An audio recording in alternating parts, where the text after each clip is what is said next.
Hi art nerds, happy holidays and Merry Christmas. Today for Christmas Eve, I have a really special Paperchild project for you guys. This is a two-part tutorial because we're painting a lot of pieces and we're assembling a lot of pieces, but when you're finished, you're going to have an angel to put at the top of your tree. This angel is in three parts. We have the skirt, we have the angel's body, and then we have the wings. And all of them were painted separately. So if you check the description below, you'll find links to 3 printable line arts, as well as links to 3 printable colored sheets. If you go with the line arts, you can color her however you wish. And if you go with the printable sheets, all you have to worry about today is printing them out, cutting them, and assembling them, which I will show you in this tutorial. If you're interested in the watercolor aspect of this, check part 1. That'll be linked down in the description below. That went live earlier today.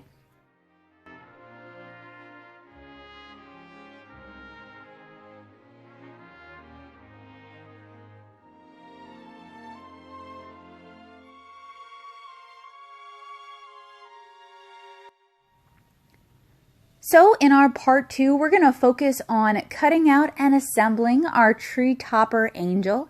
And this is the culmination of 13 days of papercraft activities. We have one more tomorrow. That's going to be our old year and our new year. But we have done so many Paperchild paper crafts over the Christmas season. I hope you guys have really enjoyed this project. It's been a lot of work, but I think the results are really great and I'm really proud of the work that I've done. So hopefully you guys have enjoyed it too. So like I said, for this tutorial, you're going to need the 3 separate sheets. We have our angel body, we have the separate angel dress, and then we have the separate angel wings. And the dress has been designed to be conical, so there's going to be a little bit of paper molding going on today.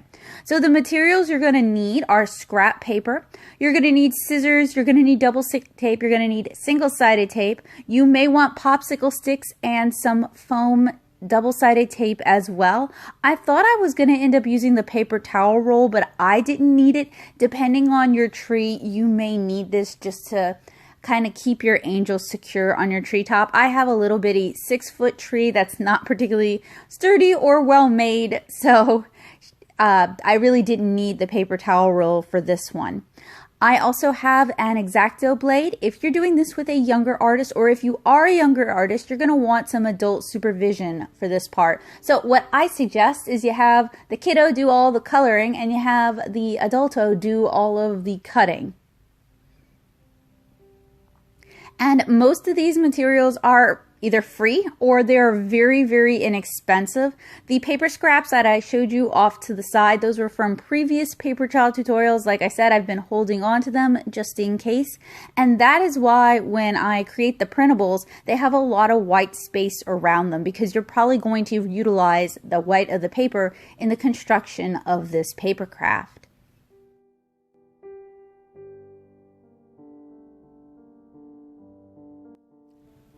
So the first thing we're going to do when constructing our angel is we're going to remove some of that excess paper, and I'm using a paper cutter here for that. You don't have to have a paper cutter for this project. I can't cut a straight line to save my life, so this helps a lot.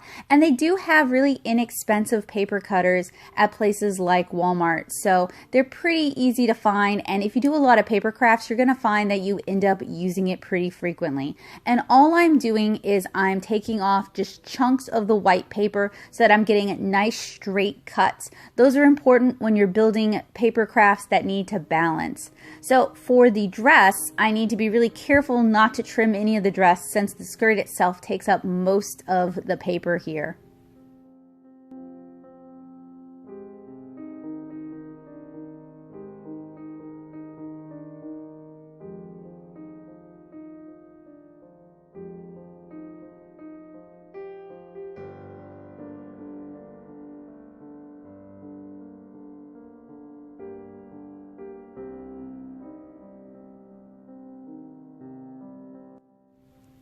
So now that I have my things trimmed a little bit, we can go in with scissors and remove more of the paper. This is all about breaking it down into something that's easier to cut. So if you have a Cricut or another die cutting machine, this would be a fantastic project to use that on, because there is a lot of cutting on this Paperchild design. I think of all the paper children I've designed this year, this one has the most cutting because it does have the most parts.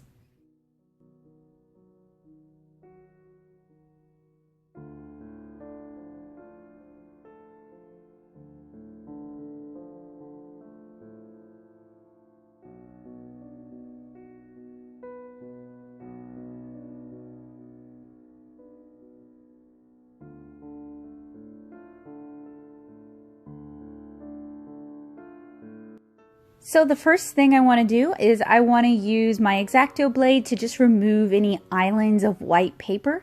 And I'm cutting on top of the chipboard back of my sketchbook. If you have a cutting mat, I encourage you to use a cutting mat. You just don't want to cut directly on your tabletop.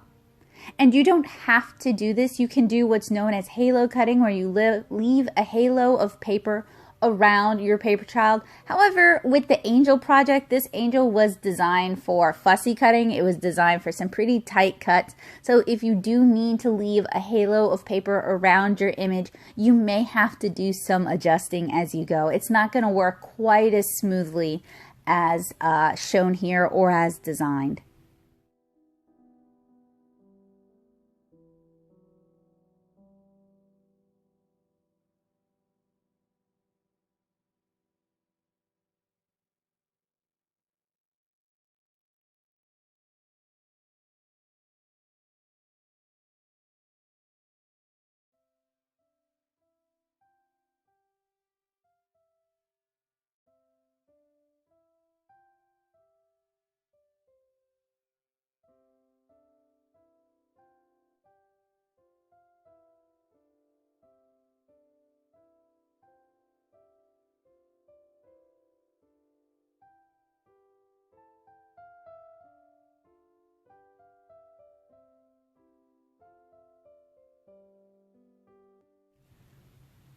So I've found that it's really difficult for my scissors to get into tight spaces. I do have a pair of embroidery scissors that I purchased recently for paper crafting, and they're absolutely terrible. So I'm still reliant on using an XActo Blade to get in there and do some of the finer cuts. For me, this is kind of hard on my arthritis, so this is one of the reasons I do talk about halo cutting in some of these tutorials.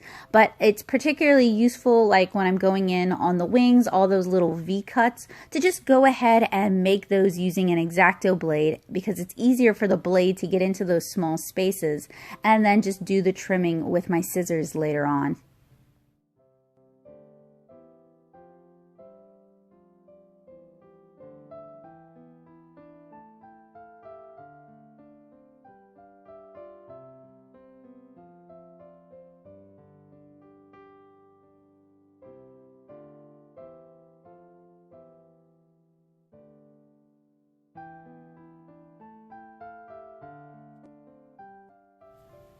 So this Paperchild Advent Calendar series has been a really interesting one for me.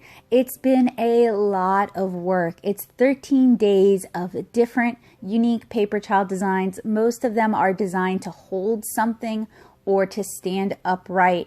All of them were watercolored by me, and then I need to scan them. So I had to draw and ink them, then scan that, then watercolor them and record that, edit that video, then scan that.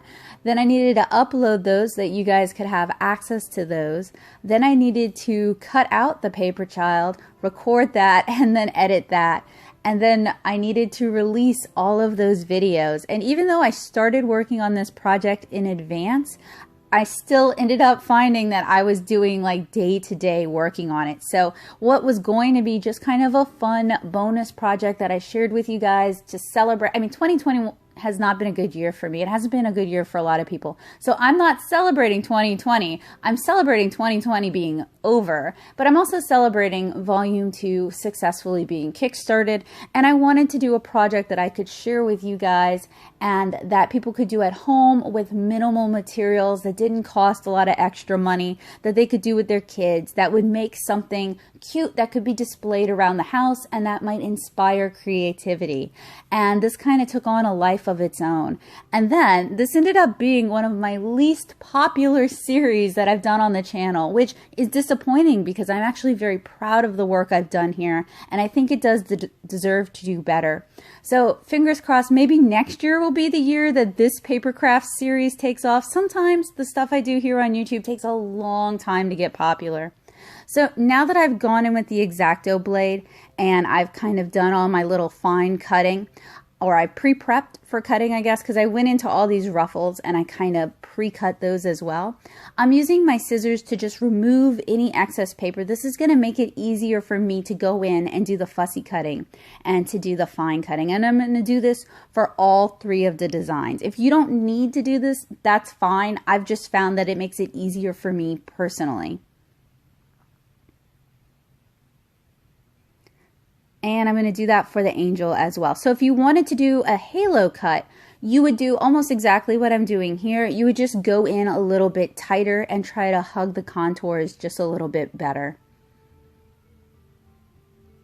So if you guys did enjoy this series, if you would like to see more projects like this where I include a printable aspect and where I teach you a skill that I have, please do me a huge favor and actually share these videos with people who you think might enjoy them, or share them on platforms where people might enjoy them like Twitter or Reddit or Pinterest. Your positive word of mouth does more for me than any promotional efforts I can personally do.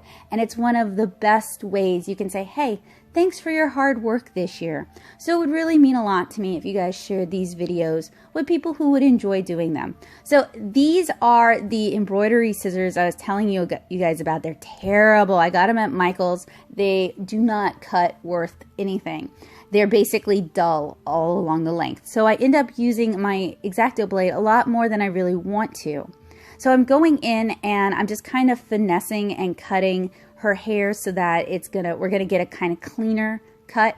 Now you want to use nice sharp scissors for these sort of projects, because if you don't, you're going to end up with a lot of paper bending and a lot of paper tearing, which is one of the problems that I had here. So doing 13 days of Paperchild designs, you end up cutting a lot of adhesive, you end up cutting a lot of tape, and I didn't have a separate pair of scissors for that. And you don't want to cut tape or adhesive with your paper cutting scissors. That's just a little pro tip from me to you.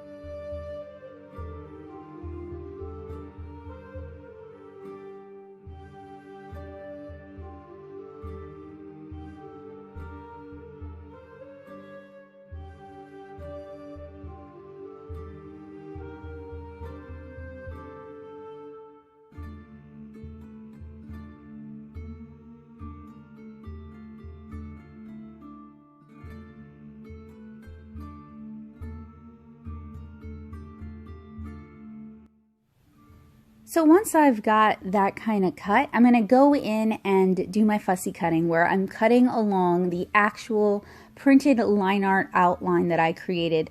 And this is going to give you kind of a more seamless illusion of your two-dimensional character existing in the three-dimensional world.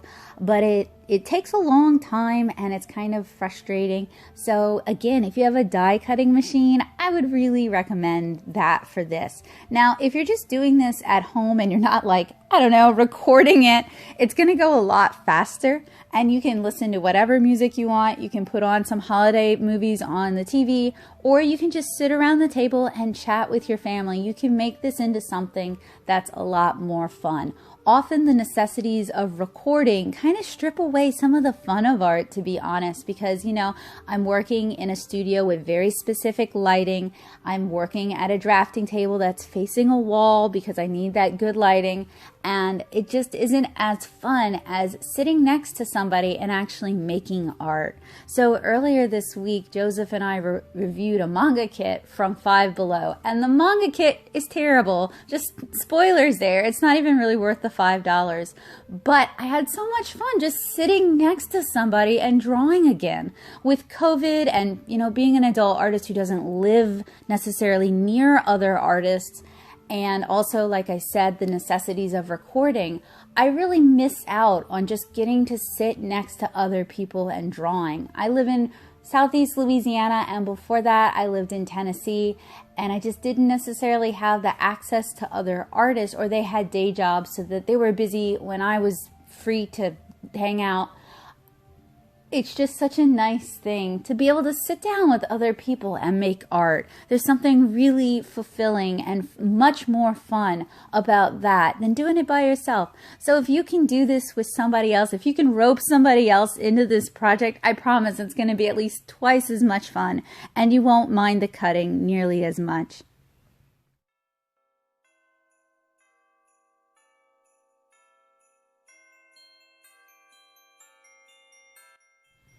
So that's 1/3 of this Paperchild project cut out. We've still got the wings and the dress to do.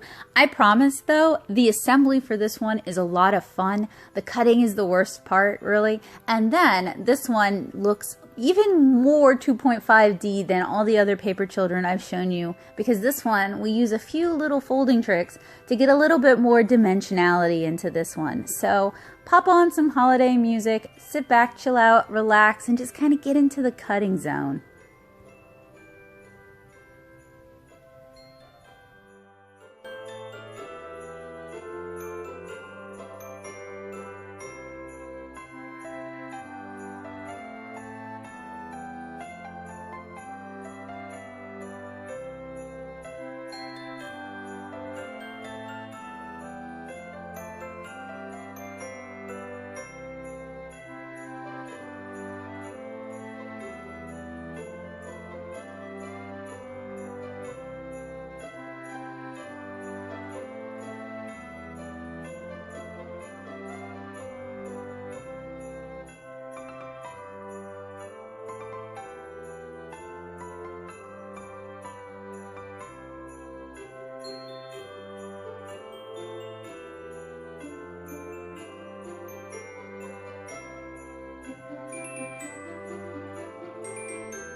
So finally, we finished cutting out all of our pieces. There's one more thing I need to do, and that is to use the XActo Blade to make a very shallow score cut here on the dress tab. You don't want to bear down too much. You don't want to press down too much. Our goal isn't to cut it off.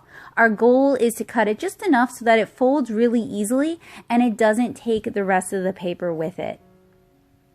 So here are our cutout angel base, angel skirt, and angel wings. This video has been time-lapsed to several different degrees, so it's going to take a little while. You want to be patient with yourself while you're working on it. This could also be a good project to kind of divvy up among family members where everyone cuts out a different part.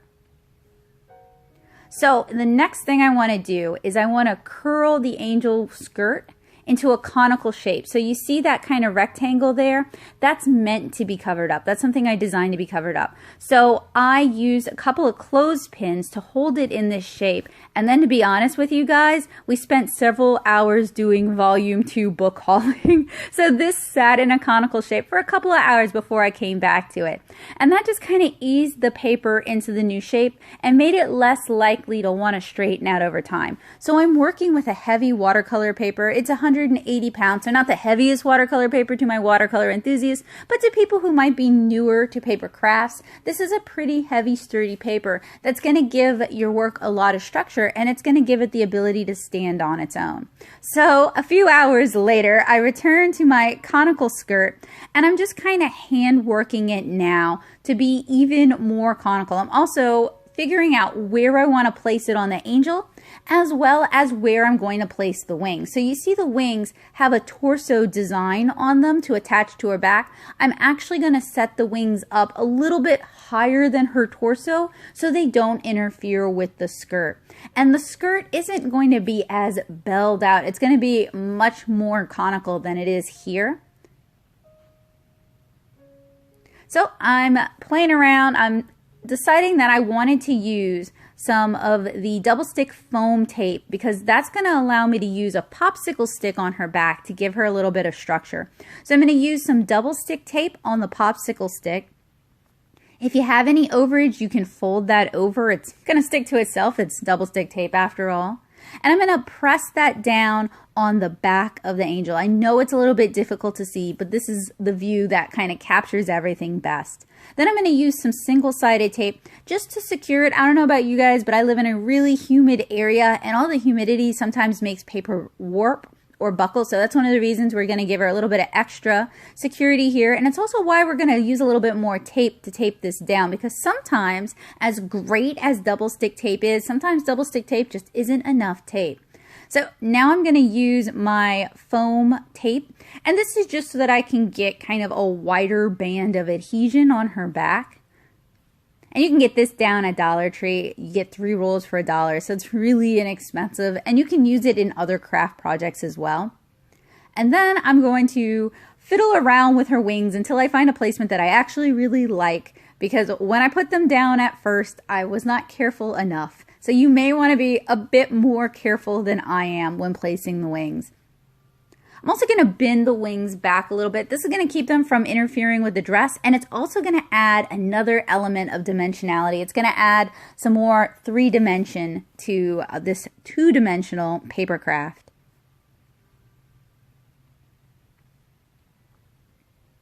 So we're going to put some double stick tape on that tab that we bent back earlier on the skirt.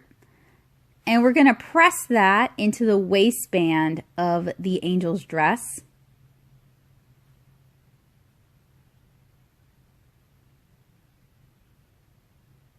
Oh boy, it looks like she's just flying all over the place. But I'm just trying to make sure that we get a pretty decent adhesion. And this is the area where you're going to have to fiddle around with your Paperchild. You're going to have to kind of finesse things to get them just right. So I ended up kind of bending her sleeves out a little bit. And actually, I really like how that looks because it also adds to the 3-dimensionality. Now, to make sure her dress actually stays, I'm going to use some of the single-sided tape on the back side of her dress just to kind of tape it in place. But first, I want to secure that dress. So I'm using a couple of strips of double-sided tape on the area that I designed to be folded under. So you see there's no stars or anything and there's a straight line. That's to indicate to you guys that we're going to pull the dress on top of that. So you can see here how we did that. And then just to make sure we get like really secure sticking, I'm going to use a couple of clothespins for the time being just to hold it shut. And that kind of frees up my hands. And you can see she'll stand on her own, so you don't have to put her on your tree. You could use her as a centerpiece on your table if you wanted to.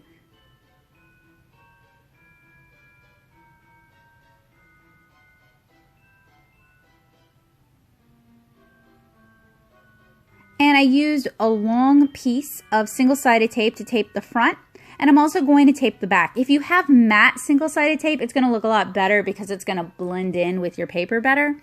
I only have the glossy, that's what Dollar Tree had, so that's what I'm using. But if you have the matte, it looks so much better. I also put a long piece of single-sided tape on the back side just to kind of secure it a little bit better. So I don't necessarily want her little feeties dangling, so I'm going to use a piece of washi tape just to kind of gently tape them down. And this way it's going to be easier to pose her on the tree. You may want to use a longer piece of washi tape than that because that ended up kind of pulling loose on me. All right, so we have our finished angel. She was constructed out of 3 different watercolor illustrations, and it took a whole lot of time to cut her out, but I hope you guys think it's worth it. You can use this tutorial as either inspiration for how you can design your own Christmas tree topper angel, or you can print out the line art and color her however you wish, or you can print out the colored version of this and assemble the tree topper angel that I've created here. So these are the materials that we use to create our Paperchild Paper Craft 2.5D angel. Everything is pretty accessible and fairly affordable. All that's really left is to place her at the top of the Christmas tree. Now that means I gotta remove the star that I had there to begin with. I am a big fan of retro and tacky things. So I need to unplug my very tacky retro star. And since we're placing the angel at the top of the tree, I got Joseph to help me with this one. It's a family sort of thing. As you guys can see, we don't have a particularly tall Christmas tree, so it's pretty easy to place her on top of the tree. And I had to fluff the branches out a bit just to help support her a little bit more. But here is our Christmas tree angel. Took a little bit of work to make her, but I think she turned out really well. I apologize for the lighting. The lighting in my studio is very, very white and blue, very bright. And then the lighting in the rest of this rental is very yellow and dark. So it's sometimes difficult to adjust the camera.